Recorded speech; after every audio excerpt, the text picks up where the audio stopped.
Well, when I heard last week that Rachel Johnson had made a surprise decision, I thought you'd left Waitrose and gone to Aldi or something like that. I didn't realise it was this profound. So if Boris Johnson called Mr Corbyn a mugwump, what did he call you when he heard? As I wrote last Sunday, he thinks I've lost the plot. Lost your remaining marble. He lost me, and he's waiting, but I'm afraid he's going to have to wait with bated breath for a few more weeks before I write the column saying, he's right, the Lib Dems are a wobbling jelly of indecision. The funniest comment, though, came from my older son, who came back from a weekend in Brussels, and he said, "Mum, what's been going on? Is it true you've entered politics to spend more time with your family?" I said, "No, darling, I'm not allowed to, because you have to be a member for a year." But listen, Nick, I'm glad you asked this question, because it is a protest vote on one issue for this election that I have done this. Obviously, I know the Lib Dems aren't going to win, but I think it's important that we don't just head over a cliff without looking first. OK, well, we better say the Lib Dems probably would put it rather differently. They probably characterise that they could win, so we need to get that out there. So this is all on the idea of a second referendum, OK, on the deal. When would that be held?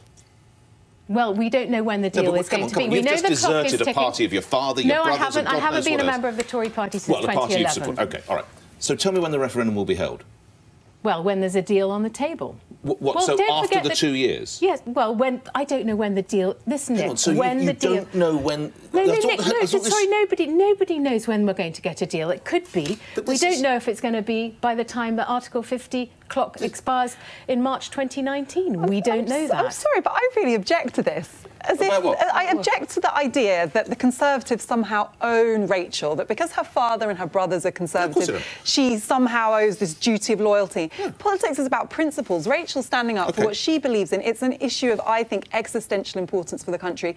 You're asking her questions. It's unfair to ask a voter. She's saying that she's now supporting the Lib Dems. She's a member. Because she wants a second... If I as remember many your people who voted Remain do. To avoid a historic mistake, I think, to quote you directly. So why...